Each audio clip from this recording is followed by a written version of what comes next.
FC Barcelone, jeune talent sous les projecteurs entre tension et résilience. Au cœur du vestiaire blaugrana, la jeunesse du FC Barcelone se révèle pleine de promesses, mais aussi de défis.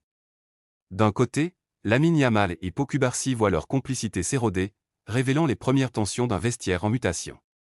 De l'autre, Pedri transforme un refus du Real Madrid en moteur de réussite, illustrant que persévérance et détermination peuvent ouvrir la voie vers l'excellence. Deux histoires, deux trajectoires, mais un même fil conducteur, la jeunesse barcelonaise face aux épreuves et aux choix qui façonnent son avenir. Lamine Yamal et Pau Cubarsí, quand la complicité laisse place à la distance. Le vestiaire du FC Barcelone, lieu d'intenses échanges, d'émotions partagées et de stratégies collectives, semble connaître ces derniers jours une tension inhabituelle. Et au centre de cette tension se trouvent deux jeunes joueurs qui, il y a encore peu, étaient perçus comme des piliers prometteurs de l'avenir blaugrana, Lamine Yamal et Pau Cubarsí. Tous deux issus de la formation du club, ils avaient forgé une complicité qui semblait indestructible, nourrie par des années passées ensemble à progresser sur et en dehors du terrain. Pourtant, cette harmonie semble aujourd'hui compromise. Selon les informations relayées par El Nacional, l'éloignement entre Lamine Yamal et Pau Cubarsí ne serait pas le fruit d'un conflit explosif, mais plutôt d'une divergence de mode de vie et de priorités. Pau Cubarsí, décrit comme discret, concentré sur son travail et peu enclin à se mêler aux projecteurs médiatiques, privilégie une routine stable et dédiée à son développement sportif. À l'inverse, Lamine Yamal, en tant que numéro 10 et figure montante du club, semble avoir choisi un chemin plus exposé, où sa vie extrasportive attire l'attention. Fêtes, sorties et intérêts médiatiques font partie de son quotidien depuis l'été dernier. Cette différence au-delà des comportements individuels, ce qui interpelle le staff technique, c'est la rapidité avec laquelle des habitudes et des liens anciens peuvent se transformer en distance perceptible. Les deux joueurs, qui ont grandi ensemble au sein du centre de formation du club, représentent pourtant la jeunesse et l'avenir du Barça. Leur éloignement, même discret, pourrait créer un précédent pour d'autres jeunes talents, illustrant que les choix personnels et l'exposition médiatique peuvent peser sur les relations internes. Pour l'heure, il n'existe aucune preuve d'un affrontement direct ou d'un problème personnel profond entre Lamine Yamal et Pau Cubarsí. Il s'agit plutôt d'un éloignement mutuel, d'un changement dans la dynamique de leur relation. Toutefois, dans un environnement comme celui du FC Barcelone, où chaque détail est amplifié et scruté, même ce type de distance peut devenir un sujet de discussion au sein du vestiaire et des médias. Lamine Yamal, avec sa visibilité croissante, et Pau Cubarsí, avec sa discrétion assumée, incarnent ainsi deux visions opposées de la jeunesse barcelonaise, l'une tournée vers l'instantanéité médiatique et l'autre vers la constance et le travail en coulisses. Hansi Flick, dans ce contexte, apparaît comme le garant de l'équilibre.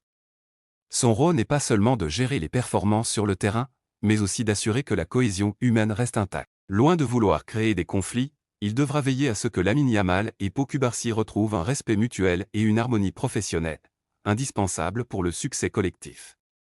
Si cette dynamique n'est pas rétablie, le club risque de voir se profiler des conséquences plus larges, une atmosphère tendue dans le vestiaire, une dilution de la complicité entre les jeunes talents et, potentiellement, une influence sur les performances sportives. Ainsi, la situation entre Lamine Yamal et Pau Cubarsí n'est pas un scandale ni une confrontation spectaculaire, mais un indicateur subtil des défis que peut représenter la gestion de jeunes prodiges dans un club majeur.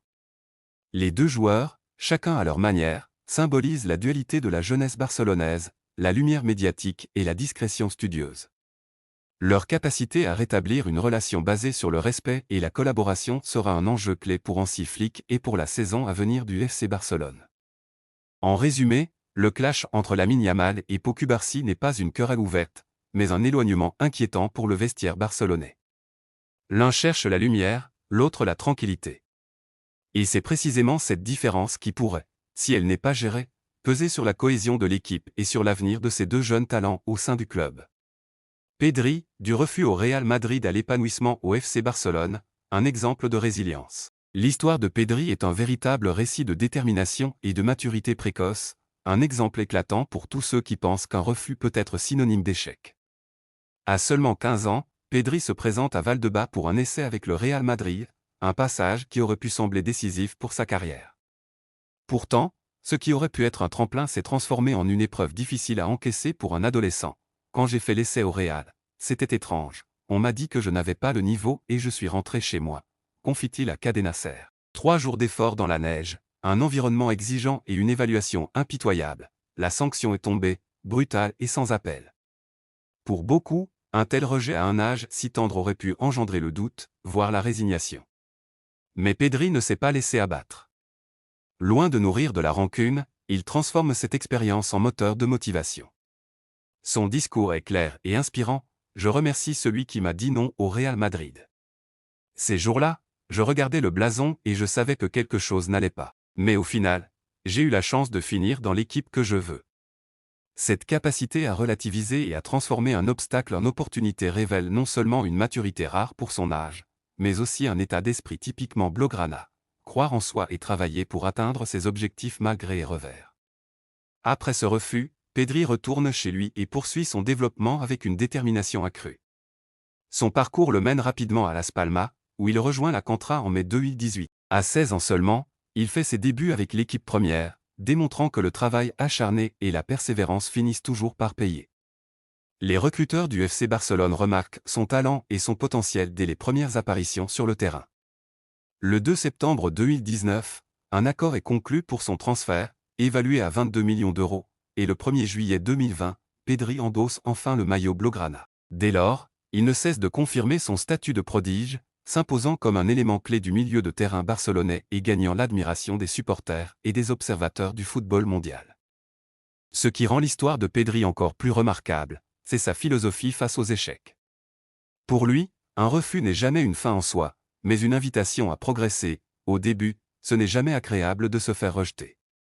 Mais après, ça devient une motivation pour réfléchir: si on ne t'a pas pris maintenant, tu vas travailler pour que dans le futur une autre opportunité arrive. Cette approche démontre non seulement sa passion pour le football, mais aussi une intelligence émotionnelle qui lui permet de transformer les obstacles en levier pour son épanouissement personnel et professionnel. La trajectoire de Pedri montre qu'un revers, même brutal, peut devenir un catalyseur pour un futur succès. Son refus par le Real Madrid n'a pas freiné son ambition, au contraire, il a aiguisé sa détermination et orienté son chemin vers le club qui lui correspondait le mieux, le FC Barcelone. Aujourd'hui, Pedri incarne la résilience, la persévérance et la capacité à tirer des leçons de chaque expérience, bonne ou mauvaise. Son exemple est un rappel précieux que la réussite n'est pas toujours immédiate et que chaque refus peut cacher une opportunité plus grande, à condition de garder la motivation et de croire en ses capacités.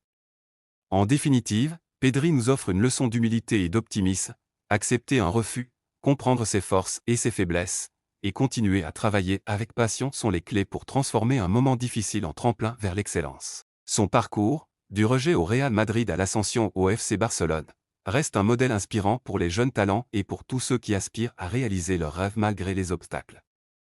Pedri démontre que la persévérance et la confiance en soi sont plus puissantes que n'importe quel refus, et que chaque défi peut devenir une chance de se surpasser.